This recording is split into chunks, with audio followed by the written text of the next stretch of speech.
So you've heard of your IQ, your general intelligence, but what's your PsyQ? How much do you know about what makes you tick? And how good are you at predicting other people's behavior, or even your own? And how much of what you think you know about psychology is wrong?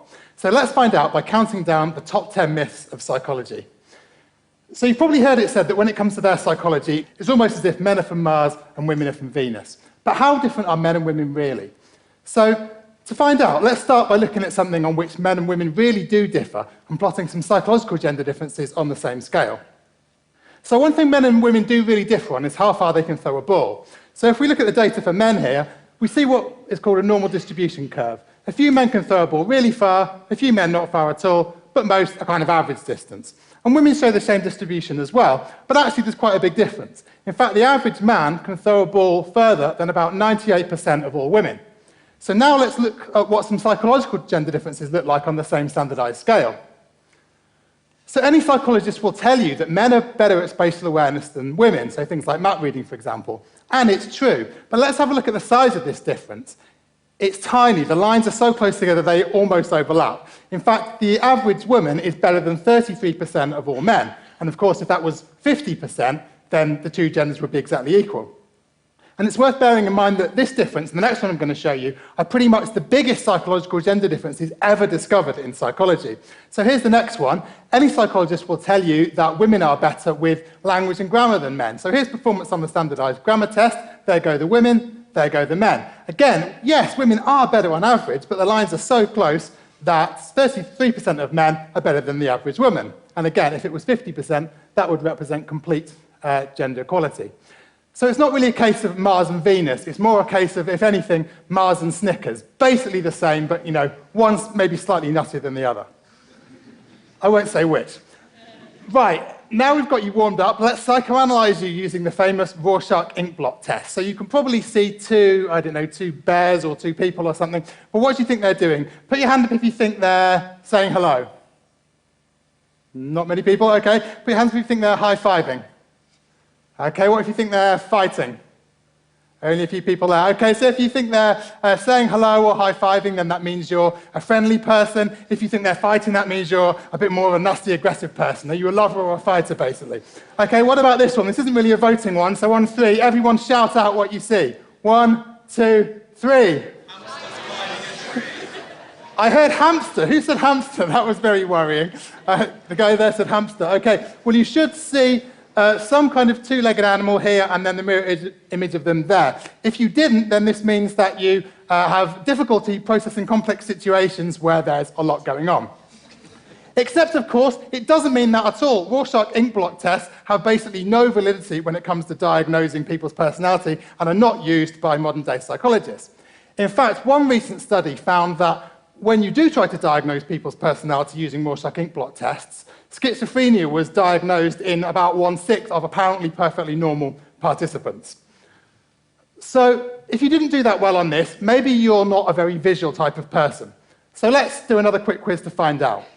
When making a cake, do you prefer to, so hands up for each one again, do you prefer to use a recipe book with pictures? Yeah, a few people. Have a friend talk you through? Or have a go making it up as you go along? Quite a few people there. Okay, so if you said A, then this means that you're a visual learner and that you learn best when information is presented in a visual style. If you said B, it means you're an auditory learner, that you learn best when information is presented to you in an auditory format. And if you said C, it means that you're a kinesthetic learner, that you learn best when you get stuck in and do things with your hands. Except, of course, as you probably guessed, that it doesn't, because the whole thing is a complete myth. Learning styles are made up and are not supported by scientific evidence. So we know this because in tightly controlled experimental studies, when learners are given material to learn either in their preferred style or an opposite style, it makes no difference at all to the amount of information that they retain. And if you think about it for just a second, it's just obvious that this has to be true. It's obvious that the best presentation format depends not on you, but on what you're trying to learn. Could you learn to drive a car, for example, just by listening to someone telling you what to do with no kinesthetic experience? Could you solve simultaneous equations by talking them through in your head and without writing them down? Could you revise for your architecture exams using interpretive dance if you're a kinesthetic learner? No. What you need to do is match the material to be learned to the presentation format, not you. So I know many of you are A-level students, so will have recently got your GCSE results, and if you didn't quite get what you were hoping for, then you can't really blame your learning style. But one thing that you might want to think about blaming is your genes. So what this is all about is that a recent study at University College London found that 58% of the variation between different students in their GCSE results was down to genetic factors. So that sounds a very precise figure, so how can we tell?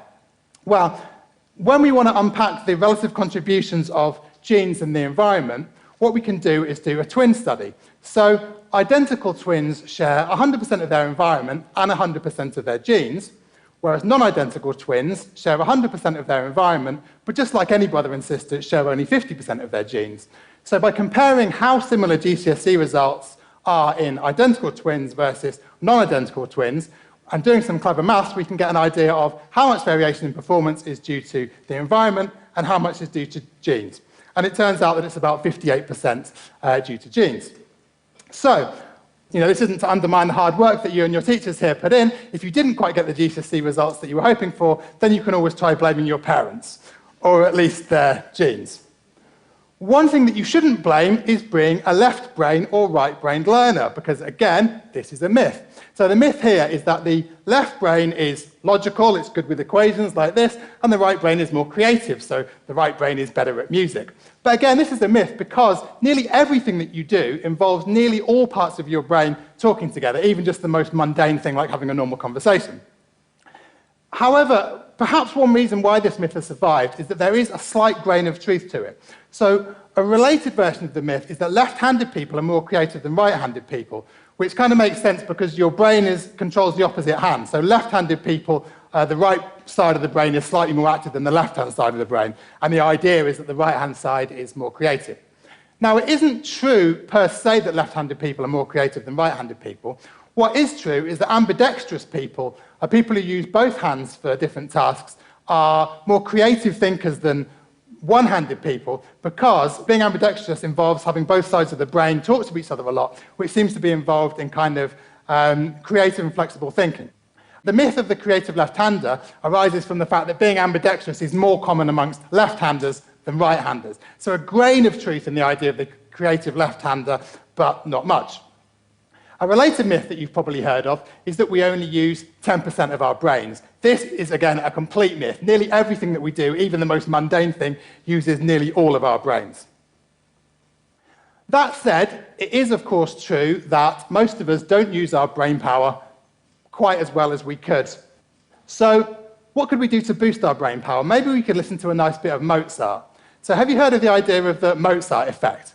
So the idea is that listening to Mozart makes you smarter and improves your performance on IQ tests. Now, again, what's interesting about this myth is that although it's basically a myth, there is a grain of truth to it. So the original study found that participants who were played Mozart music for a few minutes did better on a subsequent IQ test than participants who simply sat in silence. But a follow-up study recruited some people who liked Mozart music, and then another group of people who were fans of the horror stories of Stephen King. And they played the people the music or the stories. The people who preferred Mozart music to the stories got a bigger IQ boost from the Mozart than the stories, but the people who preferred the stories to the Mozart music got a bigger IQ boost from listening to the Stephen King stories than the Mozart music. So the truth is that listening to something that you enjoy perks you up a bit and gives you a temporary IQ boost on a narrow range of tasks. There's no suggestion that listening to Mozart or indeed Stephen King stories is going to make you any smarter in the long run. So, another version of the Mozart myth is that listening to Mozart can make you not only cleverer, but healthier too. Unfortunately, this doesn't seem to be true of someone who listened to the music of Mozart almost every day, Mozart himself, who suffered from gonorrhea, smallpox, arthritis, and what most people think eventually killed him in the end, syphilis. This suggests that Mozart should have been a bit more careful, perhaps, when choosing his sexual partners. But how do we choose a partner? So a myth that I have to say is, sometimes spread a bit by sociologists, is that our preferences in a romantic partner are a product of our culture, that they're very culturally specific. But in fact, the data don't back this up. So a famous study surveyed people from 32 different cultures across the globe, from Americans to Zulus, on what they look for in a partner. And in every single culture across the globe, men placed more value on physical attractiveness in a partner than did women, and in every single culture too, women placed more importance than did men on ambition and high earning power. In every culture too, men preferred women who were younger than themselves, an average of I think it was 2.66 years, and in every culture too, women preferred men who were older than them, so an average of 3.42 years, which is why we've got here, everybody needs a sugar daddy. So moving on from trying to score with a partner to trying to score in basketball or football or whatever your sport is. So the myth here is that sportsmen go through hot hand streaks, Americans call them, or purple patches we sometimes say in England, where they just can't miss, like this guy here. But in fact, what happens is that if you analyse the pattern of hits and misses statistically, it turns out that it's nearly always at random. Your brain creates patterns from the randomness. So if you toss a coin, a streak of heads or tails is going to come out somewhere in the randomness, and because the brain likes to see patterns where there are none, we look at these streaks and attribute meaning to them and say, yeah, he's really on form today, whereas actually you would get the same pattern if you were just getting hits and misses at random. So an exception to this, however, is penalty shootouts. A recent study looking at penalty shootouts in football showed that players who represent countries with a very bad record in penalty shootouts, like, for example, England, tend to be quicker to take their shots than countries with a better record, and presumably as a result, they're more likely to miss. Which raises the question of if there's any way that we could improve people's performance. And one thing you might think about doing is punishing people for their misses and seeing if that improves them. This idea, the effect that punishment can improve performance, was what participants thought they were testing in Milgram's famous learning and punishment experiment that you've probably heard about if you're a psychology student. The story goes that participants were prepared to give what they believed to be fatal electric shocks to a fellow participant when they got a question wrong, just because someone in a white coat told them to. But this story is a myth for three reasons. Firstly, and most crucially, the lab coat wasn't white, it was in fact grey. Secondly, the participants were told before the study and reminded any time they raised a concern that although the shocks were painful, they were not fatal and indeed caused no permanent damage whatsoever.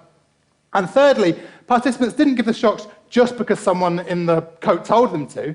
When they were interviewed after the study, all the participants said that they firmly believed that the learning and punishment study served a worthy scientific purpose, which would have enduring gains to science, as opposed to the momentary, non-fatal discomfort caused to the participants.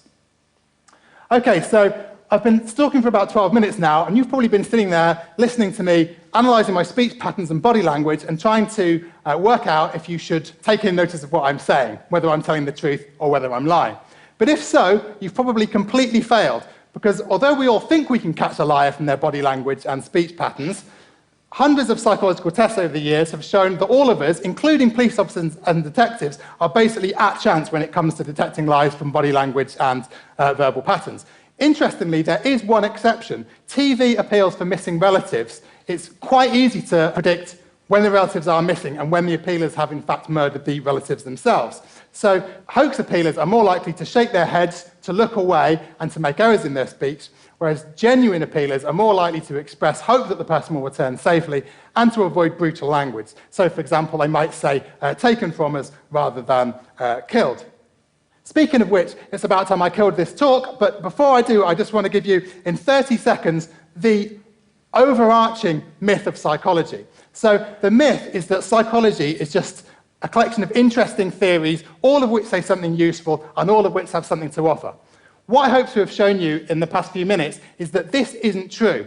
What we need to do is assess psychological theories by seeing what predictions they make, whether that is that listening to Mozart makes you smarter, that you learn best when information is presented in your preferred learning style, or whatever it is. All of these are testable empirical predictions, and the only way we can make progress is to test these predictions against the data in tightly controlled experimental studies.